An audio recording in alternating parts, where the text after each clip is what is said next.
Everyone in the city knew that crossing Lorenzo Simon was a death sentence. But disrespecting his fiancée, Francesca Rossi, was considered something far more terrifying. She didn't just end careers. She collected fear like other women collected jewelry, wielding humiliation as her weapon of choice against anyone she deemed beneath her station. But on a humid Friday night at Casa d'Oro, the most exclusive Italian restaurant in the city, the ice queen of the underworld made a lethal miscalculation. She thought she was tormenting just another frightened waitress in a tight uniform. She didn't realize she was provoking the one woman in the room who could recognize the scent of cyanide on a perfectly seared steak, and who knew exactly how to stop an assassination with nothing more than a dinner fork. This is the story of how 10 guns were drawn in unison, not because someone reached for a weapon, but because a bodyguard recognized a killing strike when he saw one. The atmosphere inside Casa d'Oro was not so much elegant as it was suffocating. It was the kind of silence that reeked of old money and fresh blood, where conversations were conducted in whispers and everyone understood that the wrong word could end a life.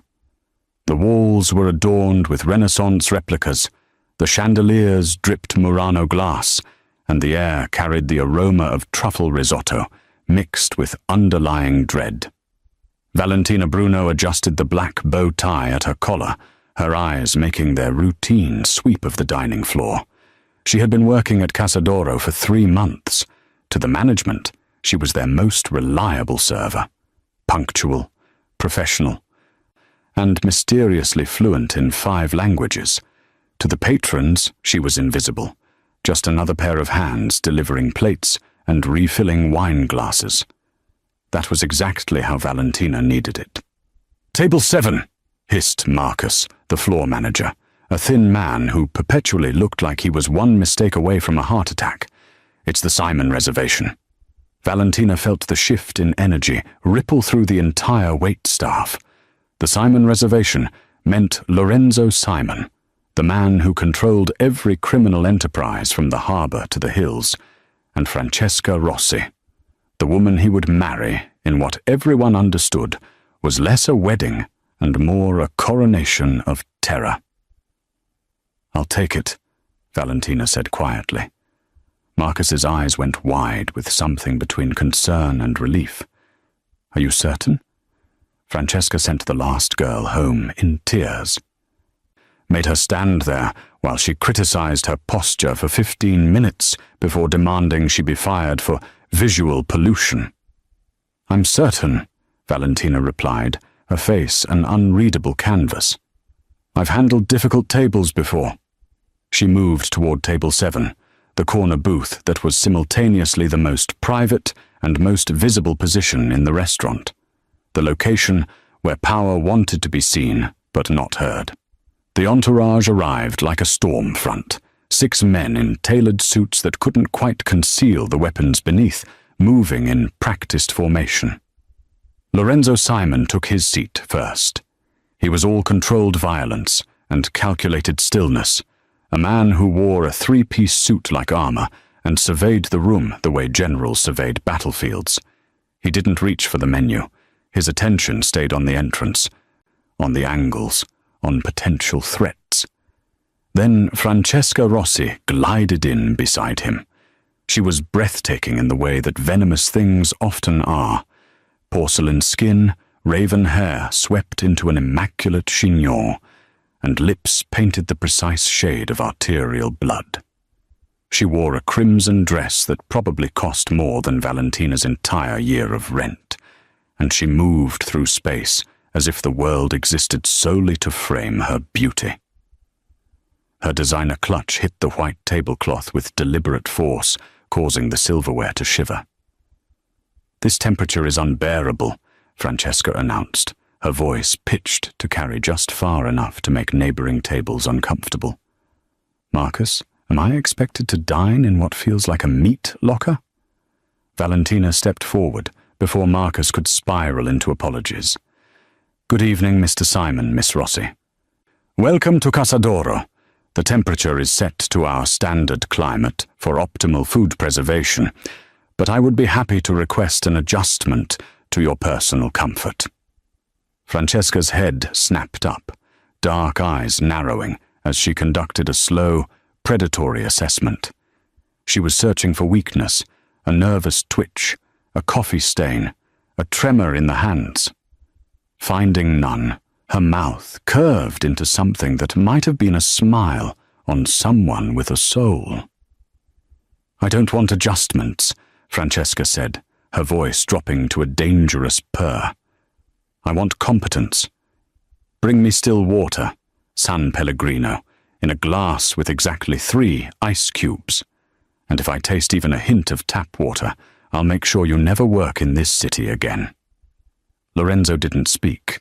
He simply watched Valentina with dark, calculating eyes. Most servers wilted under that combined scrutiny. Valentina simply inclined her head, a ghost of professional courtesy on her lips. "Of course, Miss Rossi. Right away."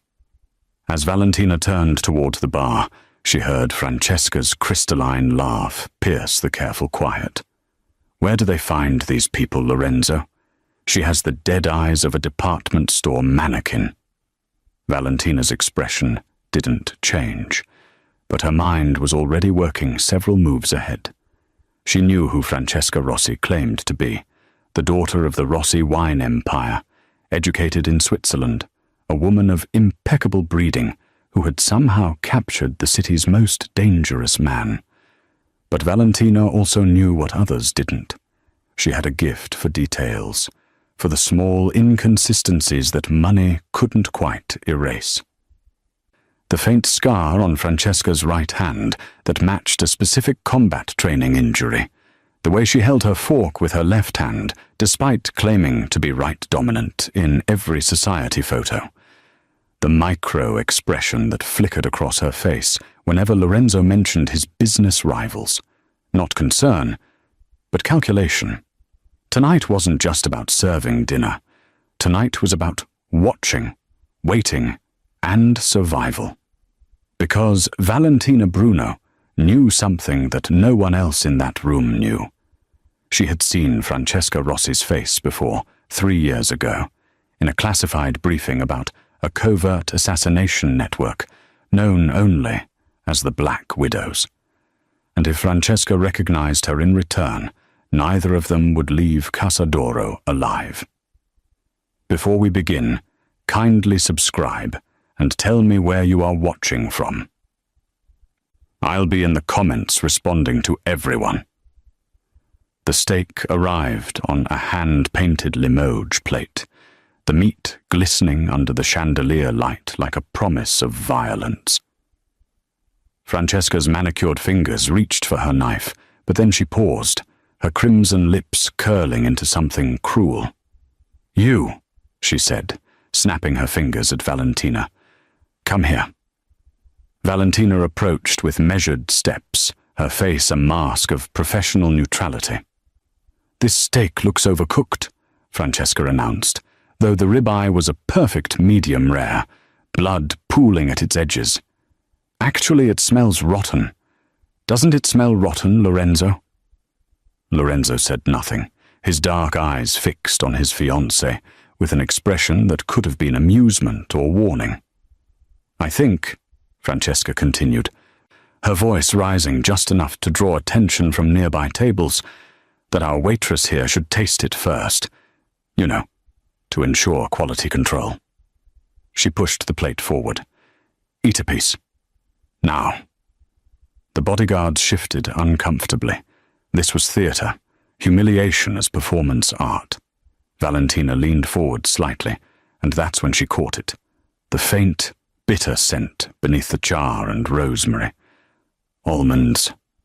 Not the sweet kind from dessert, but the chemical approximation that meant only one thing.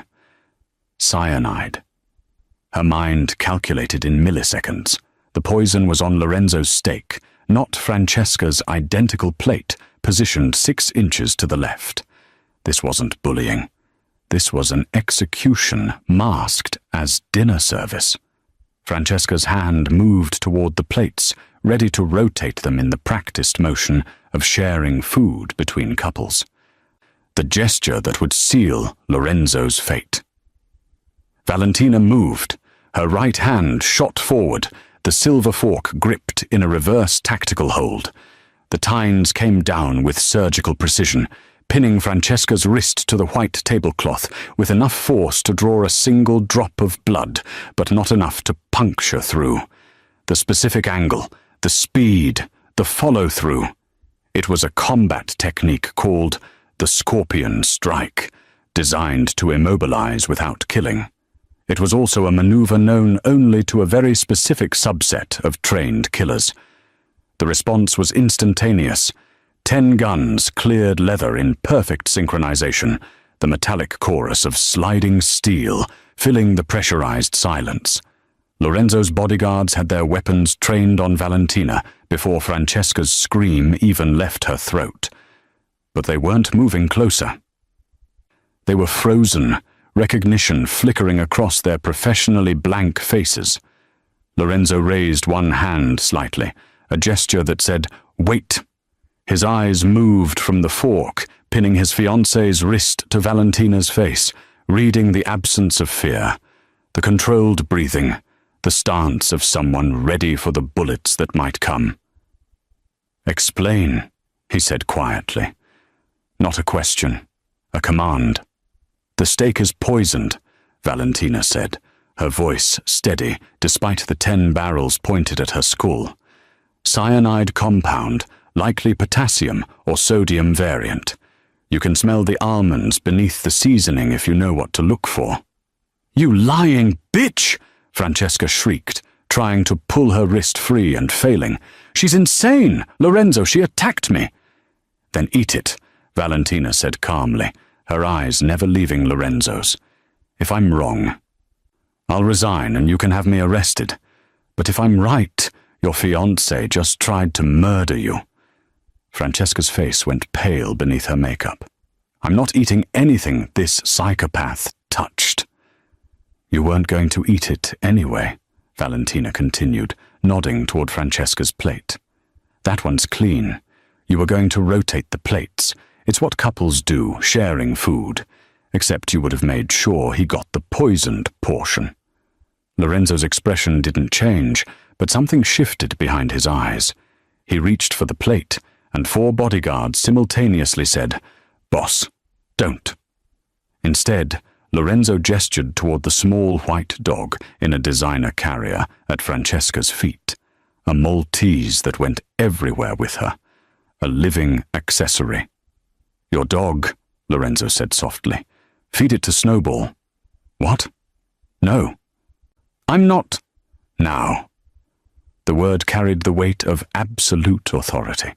One of the bodyguards retrieved the dog, holding it while another cut a small piece of the steak. The Maltese, bred for decorative purposes and fed organic treats, eagerly consumed the meat. For 15 seconds, nothing happened. Then the dog began to seize, its small body convulsing as foam gathered at its mouth. It was dead before it hit the floor.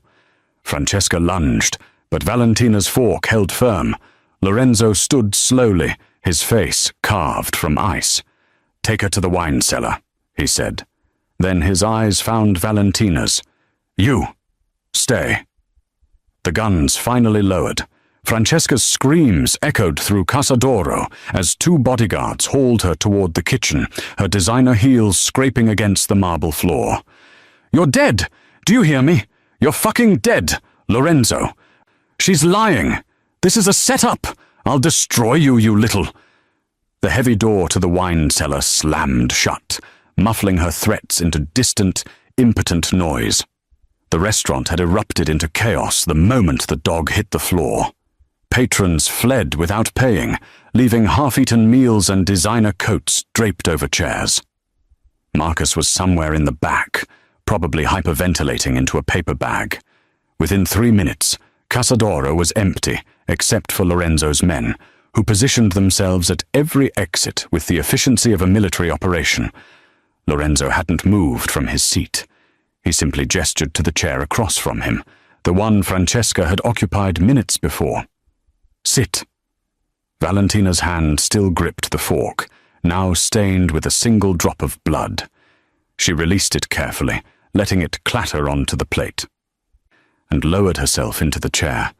Her heart was pounding, but years of training kept her breathing steady, her expression neutral.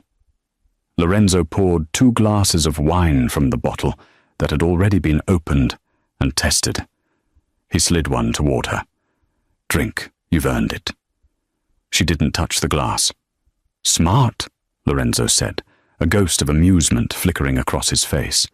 He took a sip from his own glass, then switched them, drinking from hers. Now it's safe. Drink. Valentina took the glass but didn't raise it to her lips. I should leave. I've already caused enough disruption. Disruption? Lorenzo leaned back, his dark eyes studying her the way a jeweler examines a diamond for flaws. You just saved my life and exposed a Black Widow operative who spent 6 months infiltrating my organization. I'd call that something other than disruption. He tilted his head slightly. The question is, how does a waitress recognize a scorpion strike quickly enough to execute one? I don't know what that is, Valentina said, keeping her voice level. I just reacted. You reacted, Lorenzo repeated slowly, as if tasting the lie. With a combat technique taught exclusively to covert assassination units in 3 countries, Russia, Israel, and one very specific cartel training facility in Medellin. He folded his hands on the table. Waitresses don't hold forks with a reverse tactical grip. So I'll ask you once, and I suggest you answer honestly. Who are you? Valentina met his gaze, calculating her options. Running was impossible with armed men at every exit. Fighting would get her killed. Lying might buy her time. But this man hadn't built an empire by being fooled by pretty faces and convenient stories. My name is Valentina Bruno, she said carefully. I've been working here for 3 months. Everything on my employment application is accurate. Except the part where you're a trained killer. Lorenzo reached across the table before she could pull back, his fingers closing around her right wrist. He turned her hand, palm up, exposing the calluses along the edge of her palm and the base of her fingers. These aren't from carrying plates. These are from weapons training, specifically handguns and combat knives. His thumb traced a thin scar along her inner forearm. And this is from a knife defense drill that went wrong. Am I getting warmer? Valentina tried to pull her hand back, but his grip was iron. Then there's this, Lorenzo continued, pushing up her sleeve to reveal the edge of a tattoo, partially covered by makeup. 3 interlocking circles with a crown at the center. His expression hardened. That's the mark of the Tres Coronas cartel, the ones who train child soldiers to be weapons. He released her wrist. So let me rephrase my question. What is the daughter of Miguel Bruno doing serving tables in my city, and how long have you been planning to kill me? The air in the room seemed to crystallize. Valentina's mind raced through scenarios, denials, partial truths, complete confessions. But Lorenzo's eyes told her that he already knew enough to have her killed on principle. The only card she had left was the truth, or at least enough of it to keep breathing. I'm not here to kill you, she said quietly. I'm here to hide from the people who want to kill me. Lorenzo poured himself another glass of wine. Then I suggest you start talking, Miss Bruno, and make it convincing. If you're listening right now, help me prove someone wrong. My wife said I wouldn't even reach 2,000 subscribers, but I believe stories like this deserve to be heard. Help me show her that these tales matter. Please subscribe now. Thank you. One of Lorenzo's men approached the table with the silent efficiency of a shadow, leaning down to whisper in his boss's ear. Lorenzo's jaw tightened almost imperceptibly, the only sign that the information displeased him. He dismissed the guard with a subtle nod and turned his attention back to Valentina. "It seems," Lorenzo said, his voice carrying the kind of cold fury that preceded bloodshed, "that my evening is full of revelations." He stood, buttoning his suit jacket. "Come with me." It wasn't a request. Valentina followed him through the kitchen, past terrified line cooks who pretended to be invisible, and down a narrow staircase that led to the wine cellar. The temperature dropped 10 degrees, and the air smelled of oak barrels and old stone. Francesca was zip-tied to a chair in the center of the room, her perfect makeup now streaked with tears and rage. 2 guards flanked her, weapons holstered, but ready. Lorenzo ignored his former fiancée entirely. Instead, he moved to a laptop open on a makeshift desk, a wine barrel covered with a black cloth. The screen displayed a series of photographs and documents. 20 minutes ago, Lorenzo began, his eyes scanning the information. "I received confirmation that the real Francesca Rossi died in a car accident in Monaco 7 months ago. Single-vehicle collision on a mountain road. The body was burned beyond recognition, identified only by dental records." He turned the laptop so Valentina could see. Dental records that were submitted by a private clinic that, coincidentally, no longer exists. The photograph showed a beautiful woman with dark hair and the same general features as the woman tied to the chair, but the eyes were different. Softer, less predatory. "The woman I've been sleeping next to for 6 months," Lorenzo continued, his voice devoid of emotion, "is an operative from an organization we've only heard whispers about. They call themselves the Black Widows. Ghost stories in our world. Assassins so deep undercover that they become their targets' lovers. Confidantes, wives." He finally looked at the woman in the chair. "Tell me, how long were you planning to wait before putting a bullet in my head?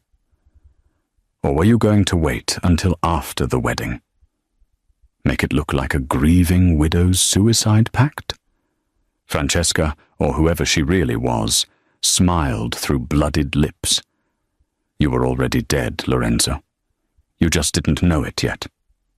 "Who hired you?" Lorenzo demanded. "Does it matter? You have enemies in every direction." "Take your pick." Lorenzo pulled his weapon with practiced ease, pressing the barrel against her forehead. For 3 seconds, nobody breathed. Then he lowered the gun and holstered it. "Take her to the facility. I want names, contacts, and every piece of information extracted by morning. Use whatever methods are necessary." The guards hauled her toward a service exit. Her laughter echoed off the stone walls until the door slammed shut. Lorenzo turned to face Valentina, his expression unreadable. "Twice tonight I've been reminded of my mortality. First, I was nearly poisoned at dinner. Second, I discovered the woman I was going to marry was sent to kill me." He moved closer, invading her space in a way that was both threatening and intimate. "Which brings me to you, Valentina Bruno, daughter of a cartel king, trained killer, currently working as a waitress and living in a studio apartment in the warehouse district under a lease signed with forged documents." Valentina's blood ran cold. "You had me investigated. The moment you pinned that fork through her wrist, I had my people pull everything on you. It took them 17 minutes. He circled her slowly, a predator assessing prey. "Your father is dead. Killed by his own lieutenants 3 years ago. You disappeared the same night, after allegedly refusing to execute a family that owed money. Very noble, also very stupid, considering those same lieutenants have had a bounty on your head ever since." "I don't want trouble," Valentina said quietly. "I just want to be left alone." "You stopped being alone the moment you saved my life. Lorenzo stopped in front of her, close enough that she could smell his cologne mixed with gunpowder residue. "I have a problem, Valentina. Someone wants me dead badly enough to plant a trained operative in my bed for 6 months. That level of patience, that kind of resource investment, means there are more coming, and clearly I can't trust my own instincts anymore." He extended his hand, palm up, a gesture that was somehow more dangerous than pointing a gun. "So here's my offer. You work for me. You become my eyes, my early warning system. You identify threats before they get close enough to poison my food or share my pillow. In exchange, I protect you from your past. New identity, new life, and enough resources that the Tres Coronas cartel becomes a problem I solve for you, not something you run from." Valentina stared at his outstretched hand. "And if I refuse?" Lorenzo's smile was cold. "Then you walk out that door, and I give you a 10-minute head start before I sell your location to the highest bidder. Self-preservation, you understand." She looked at his hand, then at his eyes, searching for deception and finding only brutal honesty. Valentina reached out and shook his hand. "I want it in writing." "Already being drafted," Lorenzo replied. "Welcome to the family, Miss Bruno." The drive to Lorenzo's estate took 40 minutes through increasingly isolated roads, the city lights fading into darkness, punctuated only by the occasional street lamp. Valentina sat in the back of the armored SUV, separated from Lorenzo by 12 inches of leather seat that felt like a chasm. 3 additional vehicles formed a convoy around them, headlights cutting through the night like searchlights hunting for threats. The estate revealed itself gradually. First the perimeter wall, 15 feet of stone and iron that looked medieval, but hummed with modern sensors. Then the gate that required 3 separate authentication protocols. And finally the main house, a sprawling Mediterranean villa that managed to look both beautiful and fortified. "Home," Lorenzo said simply, as if the armed guards patrolling the grounds were landscaping features. Inside, the house was a study in controlled opulence. Marble floors, art that was probably worth more than small countries, and floor-to-ceiling windows that, Valentina noted immediately, were bulletproof and tinted against laser microphones. Every luxury had a defensive purpose. "Your room is upstairs, 3rd door on the left," Lorenzo said, shrugging out of his jacket. Underneath, she could see the shoulder holster he'd worn all evening. "You'll find clothes in your size, toiletries, everything you need. My head of security will brief you on the systems in the morning." Valentina followed him up the curved staircase, hyper-aware of his presence, the way he moved through his own space with absolute confidence. He stopped at a door, opening it to reveal a bedroom that was larger than her entire former apartment. The color scheme was cream and gold, feminine without being frivolous, and through the window she could see the moonlit grounds stretching toward the tree line. "There's a panic button by the bed," Lorenzo added. "Press it and you'll have 10 armed men at your door in 30 seconds. He paused at the threshold. "You're safe here, Valentina. Get some rest." He turned to leave, but she caught his wrist, her fingers closing around expensive watch and warm skin. "I need to check the perimeter." Lorenzo raised an eyebrow. "My security team does sweeps every 2 hours." "With respect to your team," Valentina said, releasing him. "Someone got close enough to your inner circle to sleep in your bed for 6 months. I'd like to verify the defenses myself." Something flickered in his eyes. Respect, maybe, or intrigue. "Give me 5 minutes to change. I'll take you myself." When he returned, Valentina had already stripped out of her waitress uniform and into clothes she'd found in the closet. Black tactical pants that fit perfectly, a dark grey shirt, and boots that were broken in just enough to be comfortable. She'd pulled her hair into a severe ponytail and scrubbed off the minimal makeup she'd worn for work. Lorenzo stopped in the doorway, and for the first time that evening, his carefully controlled expression slipped. He'd changed into dark jeans and a black Henley that did nothing to hide the lean muscle underneath, but his focus was entirely on her. This wasn't the invisible waitress or the woman in the wine cellar negotiating for her life. This was the weapon her father had forged, all sharp edges and coiled violence. "Better," he said quietly, though it wasn't clear if he was talking about the clothes or something else entirely. They walked the grounds in silence at first, Valentina's eyes cataloguing every shadow, every angle, every potential breach point. She noted the camera blind spots, only 2, both intentional kill zones. The guard rotations were staggered, but predictable. The dogs were Dobermans, well-trained but food-motivated, a potential weakness. "You're finding flaws," Lorenzo observed, walking close enough that their shoulders occasionally brushed. "I'm finding opportunities," Valentina corrected. "Everything can be exploited if someone is patient enough." "And are you patient enough?" The question hung in the air between them, weighted with implications that had nothing to do with security. Valentina stopped walking, turning to face him. The moonlight cast his features in sharp relief, all angles and shadows. She could feel the pull of him, the magnetic field that dangerous men generated, the promise of protection and destruction in equal measure. "I can't stay here," she said suddenly, the words escaping before she could stop them. "This isn't... I'm not built for safe houses and protection details. I survive by moving, by staying invisible." "You were invisible for 3 years," Lorenzo countered, stepping closer. "How did that work out? You're still looking over your shoulder, still one recognition away from a bullet." His hand came up, fingers ghosting along her jawline.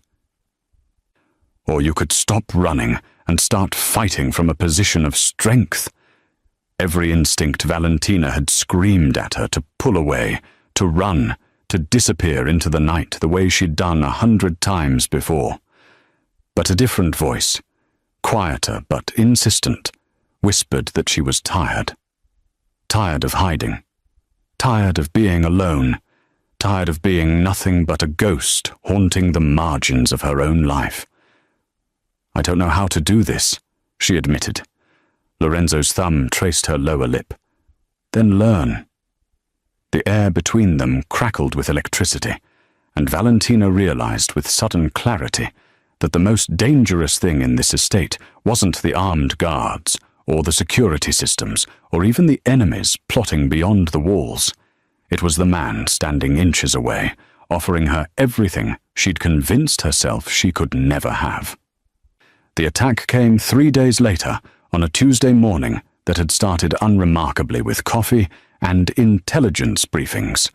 Lorenzo had a meeting with his accountants in the financial district, routine business that required his physical presence for signatures that couldn't be digitized. Valentina had argued against the trip, citing the exposed route and predictable timing, but Lorenzo had overruled her.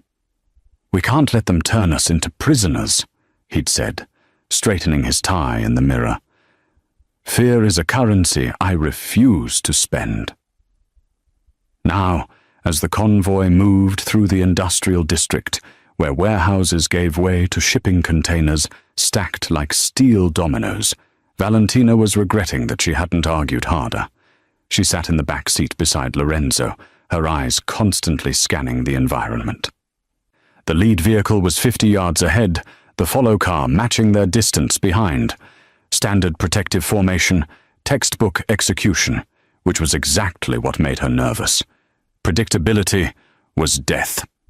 The explosion came from beneath the lead vehicle, a shaped charge that lifted the SUV 3 feet into the air before it crashed down in a twisted wreck of metal and flame. Their driver slammed the brakes, training overriding instinct, which was exactly what the ambush had anticipated. Gunfire erupted from the shipping containers on both sides, a coordinated crossfire that shredded the follow vehicle's tires and sent it careening into a concrete barrier. Armor-piercing rounds sparked off their own SUV's reinforced body, spiderwebbing the bulletproof windows. "Get down!" the driver shouted, reaching for his weapon. Valentina was already moving. She lunged forward between the seats, grabbed the driver by his tactical vest, and physically hauled him into the back beside Lorenzo. "I'm driving!" "What the—" She didn't wait for permission. Sliding into the driver's seat, she slammed the vehicle into reverse, the engine roaring as she accelerated backward at 60 miles per hour.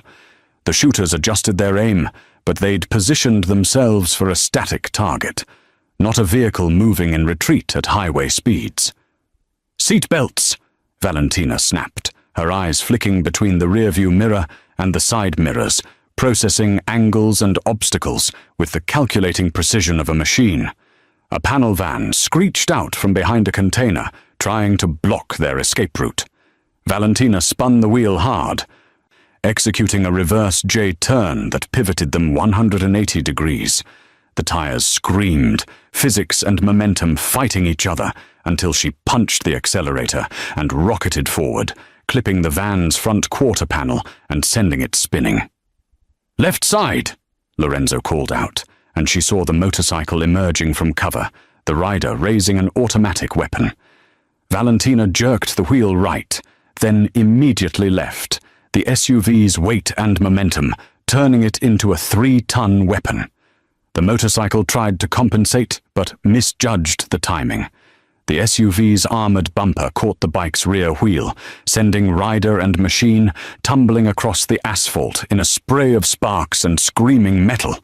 More gunfire peppered their vehicle, and Valentina heard the distinct sound of a round penetrating the armor, a lucky shot or a higher caliber weapon. Lorenzo grunted, a sound that made her blood freeze. "I'm fine," he said immediately, pressure in his voice. "Keep driving."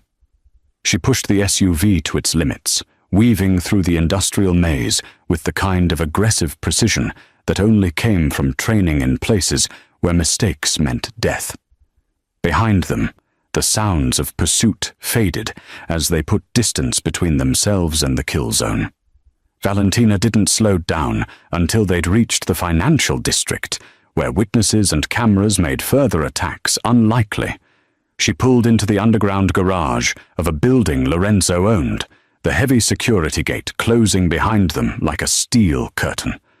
Only then did she turn to assess the damage. Lorenzo was pressed against the door, his left hand clamped over his right shoulder, where blood seeped between his fingers. His face was pale but composed, though sweat beaded at his temples. "You're shot," Valentina said, already moving into the back seat, her hands gentle but efficient as she pulled his jacket aside. "Grazed," Lorenzo corrected, though the amount of blood suggested otherwise. "Feels like it caught the muscle." The driver was already on his phone, calling for their medical team, but Valentina wasn't waiting. She stripped off her own shirt, revealing a black sports bra and the extensive scarring across her ribs that told stories she'd never shared. She used the fabric as a compress, applying direct pressure to the wound. Lorenzo hissed through his teeth but didn't pull away. His eyes were on her face, studying her with an intensity that had nothing to do with pain. "Where did you learn to drive like that?" he asked. His voice strained but curious. "Medellin," Valentina said simply, checking the wound's depth. The bullet had carved a furrow through the meat of his shoulder, but hadn't hit bone or major vessels. Painful, but survivable. "They taught us that cars were weapons before they taught us to shoot." "Remind me to give you a raise," Lorenzo said, then laughed, which made him wince. "Jesus, that hurts."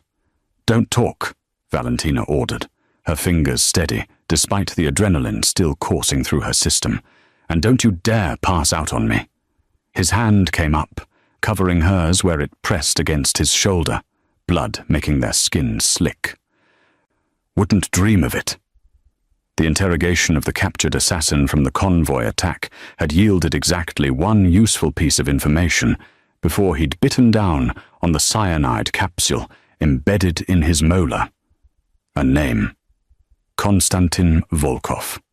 A fixer who operated in the shadows between legitimate business and the underworld, the kind of man who could arrange anything from forged passports to contract killings, provided the price was right. Valentina sat in Lorenzo's study, her laptop open, navigating through encrypted chat rooms and dark web forums that most people didn't know existed. Her fingers flew across the keyboard with the practiced efficiency of someone who'd spent years operating in digital shadows. Lorenzo stood behind her, his right arm in a sling, watching the screen over her shoulder. The proximity was distracting, his body heat radiating against her back, but she forced herself to focus. "There," she said, highlighting a thread. Volkov uses a courier service that operates out of the Port District. They move packages for people who don't want questions asked. She pulled up shipping manifests, cross-referencing dates and container numbers. 3 days ago, someone paid for expedited transport to an abandoned shipyard on the east side, former smuggling operation that got shut down 2 years ago. "That's a lot of deduction from shipping records," Lorenzo observed. "It's not just the records." Valentina switched windows, revealing surveillance footage she'd obtained through methods she didn't plan to explain. "I reached out to an old contact, someone who owes me a favor. He's been watching Volkov's network since the attack. This morning, a woman matching Francesca's description was spotted entering the shipyard. She zoomed in on a grainy image, dark hair, similar build, moving with predatory grace. It's her." Lorenzo's good hand came down on the desk, his jaw tight. "Then we move tonight. I'll have a tactical team assembled within the hour." "No." Valentina closed the laptop, turning to face him. "A tactical team means noise, witnesses, and time for her to slip away. This needs to be surgical. 2 people, in and out, before she knows we're there." "2 people," Lorenzo repeated, his eyes narrowing. "You mean you?" "I mean us," Valentina corrected. "I need someone watching my back, and your men don't know how Black Widows operate. They'll follow protocol, and protocol will get them killed." Lorenzo's expression darkened. "I'm not letting you walk into a trap alone."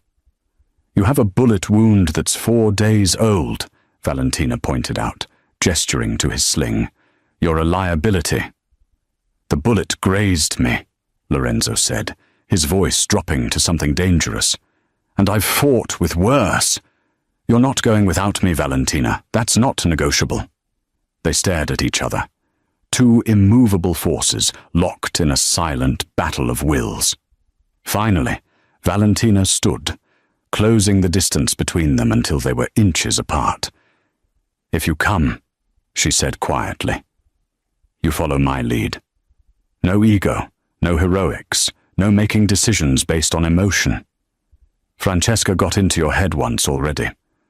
I need to know you can put a bullet in her if necessary." Lorenzo's hand came up, cupping her face with surprising gentleness. "I stopped feeling anything for her the moment that dog started seizing. What I feel now is practical. She's a threat that needs to be eliminated, and I want to be there when it happens." Valentina searched his eyes for hesitation or doubt and found only cold certainty. She nodded once. "We leave at midnight. The shipyard is industrial, lots of cover but also lots of exposure. We'll need suppressed weapons, night vision, and a clean exit strategy." "Already thinking 3 moves ahead," Lorenzo said, something like admiration in his voice. "My kind of woman." The words hung in the air between them, weighted with implications neither was ready to address. Valentina stepped back, breaking the moment. "Get some rest," she said, "and have your doctor clear you for the operation." "I'm not dragging your unconscious body out of a firefight," Lorenzo caught her wrist as she turned to leave, pulling her back with enough force that she collided with his chest. His good arm wrapped around her waist, holding her against him, and for a moment they simply breathed the same air. "I know you're used to working alone," he said against her hair. "But you're not alone anymore. Get used to it." Valentina's hands came up to rest against his chest, feeling his heartbeat through the fabric of his shirt. Steady, strong, alive, because she'd stopped a fork from rotating a plate. She thought about all the people she'd lost, all the connections she'd severed to stay invisible, and wondered if maybe, just maybe, she could risk being seen by this one man. "Midnight," she repeated, pulling away before she did something stupid like kiss him. "Don't be late." As she left the study, she could feel his eyes on her back, a weight that was becoming dangerously comfortable. She told herself it was just mission focus, just two people united against a common enemy. But the flutter in her chest suggested her body knew she was lying. The shipyard waited in the darkness, and with it, the woman who'd tried to destroy them both. Valentina checked her weapons one final time, and tried not to think about how many ways the night could end in blood. The shipyard smelled of rust and brine, decades of salt air eating through metal skeletons that had once been cranes and cargo containers. Valentina moved through the darkness like a shadow, her suppressed Glock held in a two-handed grip, night vision goggles turning the world into shades of green. 20 feet behind her, Lorenzo matched her pace, his injured arm functional enough despite the sling he'd abandoned against doctor's orders. They'd entered through a gap in the perimeter fence, avoiding the main gate and the security camera that Valentina had spotted during her digital reconnaissance.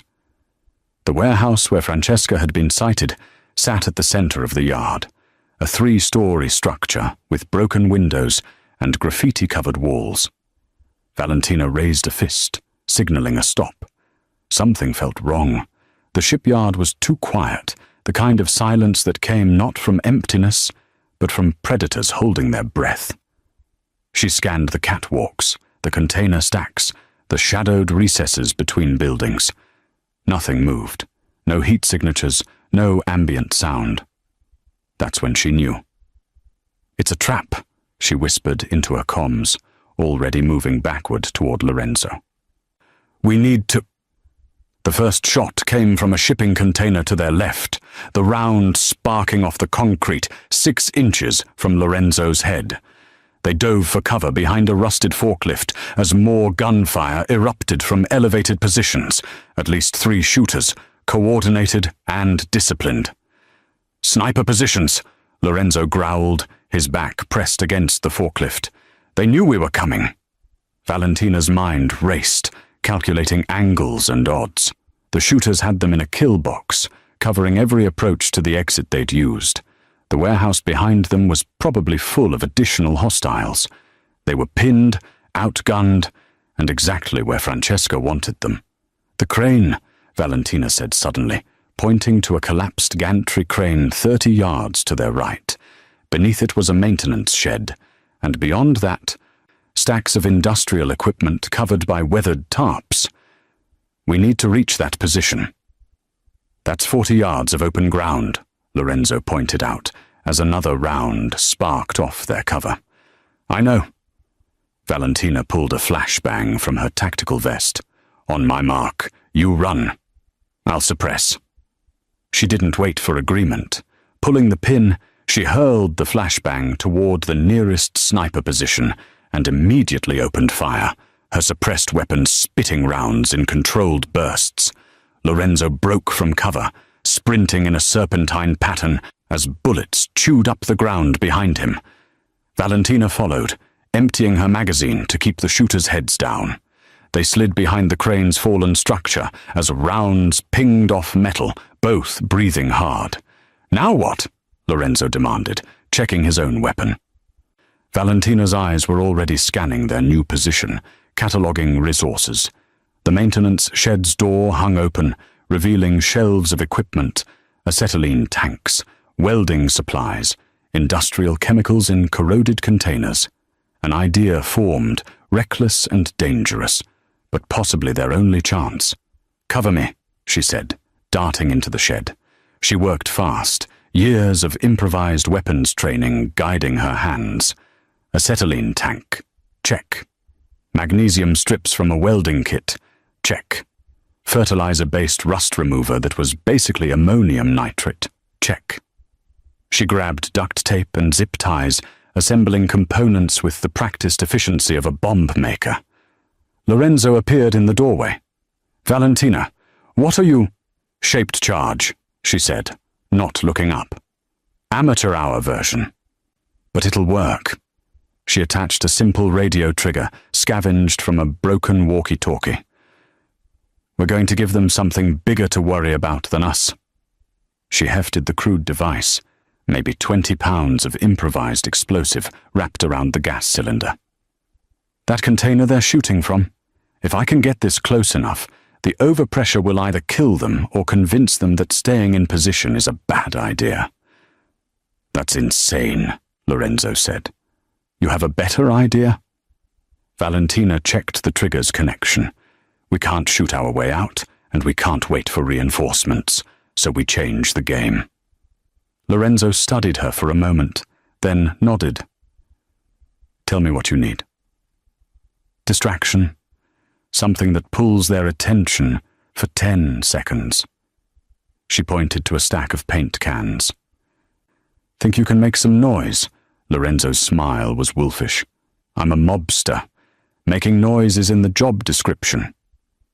3 minutes later, a series of small explosions rippled through the yard as Lorenzo's improvised incendiaries ignited, sending columns of flame into the night sky. The sniper's attention shifted fractionally, and Valentina moved. She sprinted low and fast, the device clutched against her chest, closing the distance to the container. She placed it at the base, armed the trigger, and ran. The explosion, when it came, was beautiful and terrible. A flowering bloom of orange flame that lifted the 40-foot container 6 inches off the ground and sent shrapnel screaming through the air. The sniper fire stopped abruptly, replaced by screaming. Valentina and Lorenzo used the chaos to reach the perimeter fence, climbing through twisted metal as secondary explosions cooked off ammunition inside the container. They didn't stop running until they'd reached their extraction vehicle 3 blocks away, both covered in soot and breathing hard. Lorenzo looked at her, his face smudged with ash, his eyes bright with adrenaline. "Remind me never to piss you off." Valentina allowed herself a small smile. Smart man. The trap at the shipyard had been designed to kill them, but it had also been a message. Francesca was escalating, getting desperate, which made her more dangerous. Valentina knew from experience that cornered predators were the deadliest kind. The real location came through an encrypted message 2 days later, sent from a burner phone to one of Lorenzo's secure lines. An address in the warehouse district, accompanied by a single sentence: "Come alone, or I start killing your men one by one." "She wants me," Lorenzo said, staring at the message on his phone screen. "She wants both of us," Valentina corrected. "This is personal now. She failed her mission, lost her cover, and nearly died in that explosion. Her reputation is destroyed. The only way she salvages anything is by finishing the job." They went together despite the warning, arriving at an abandoned textile factory as dawn broke over the city. The building was a corpse of brick and broken glass, 4 stories of industrial decay that had been slowly surrendering to gravity for the past decade.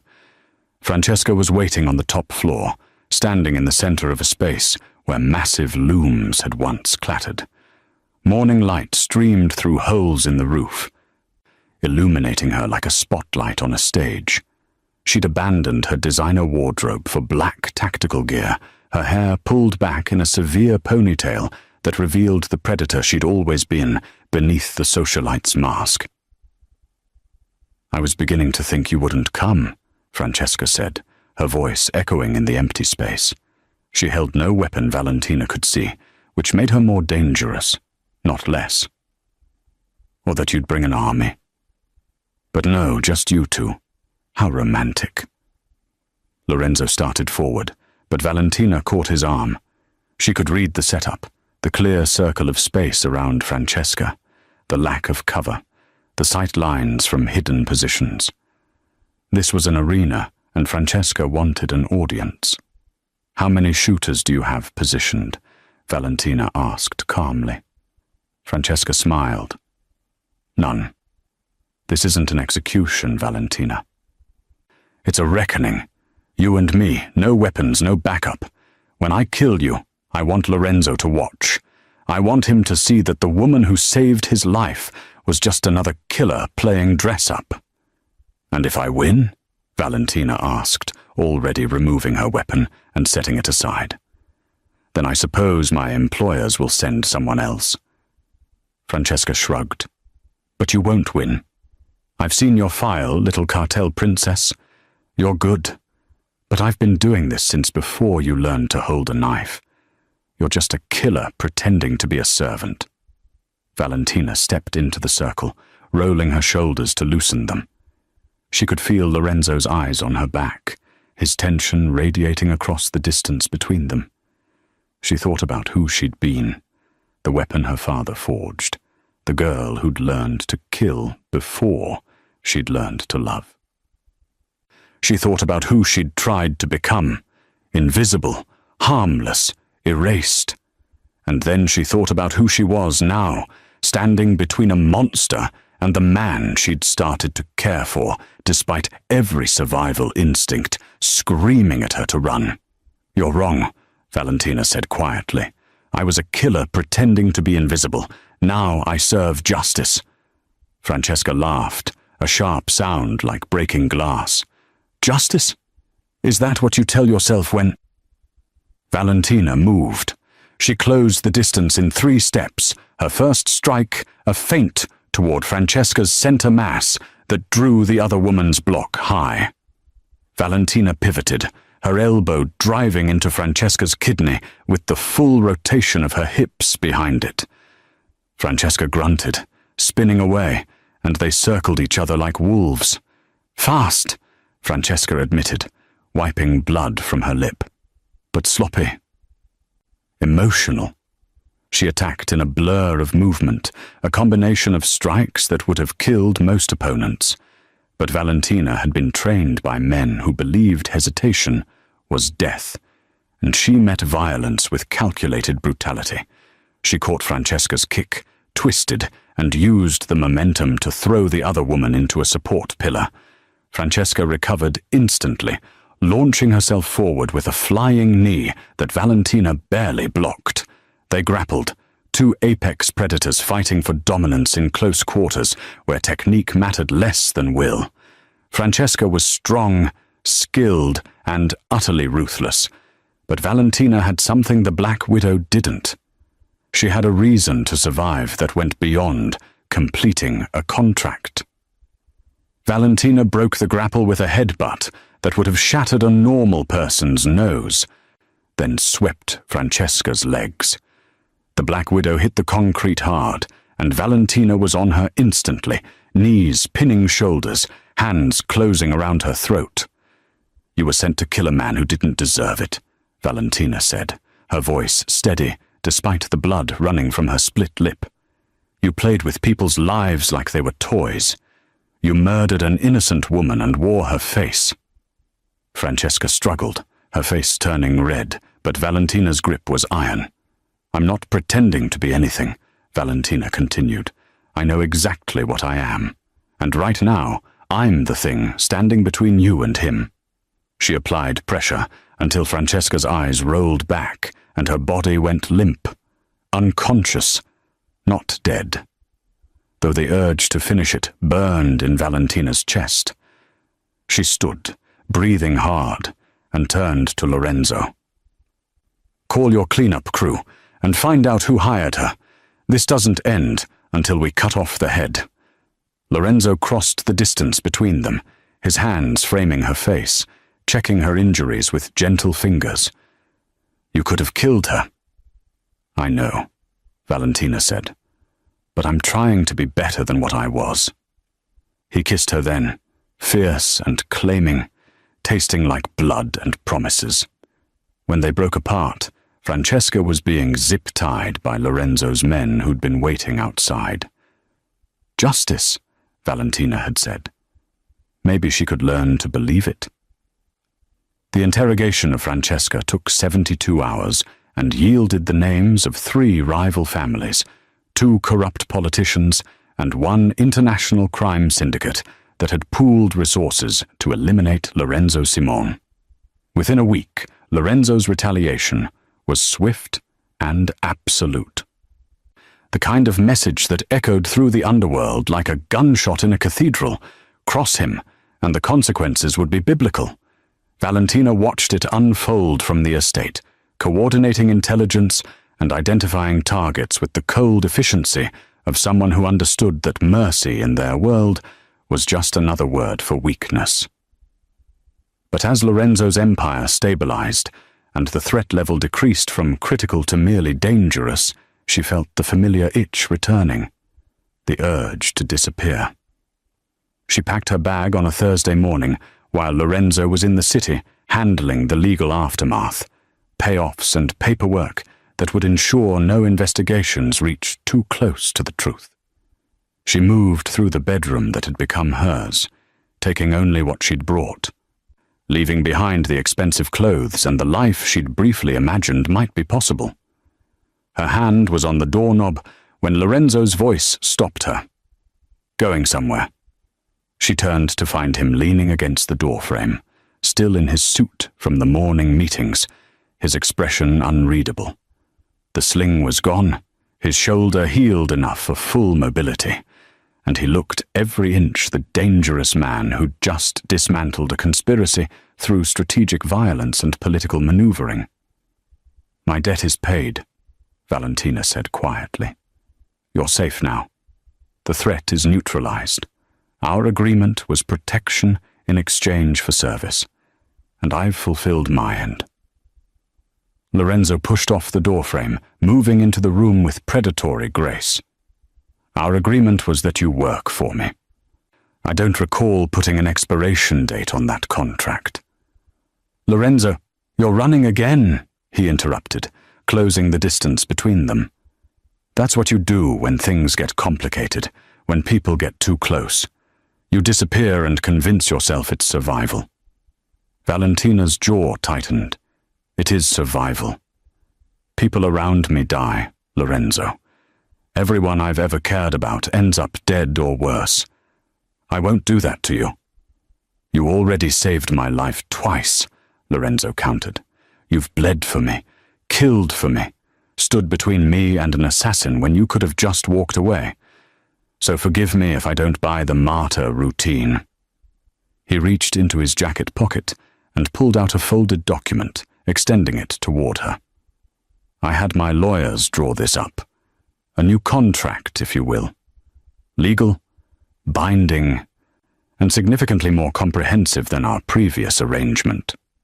Valentina took it, unfolding the pages with cautious fingers. Her eyes scanned the text, widening as she read.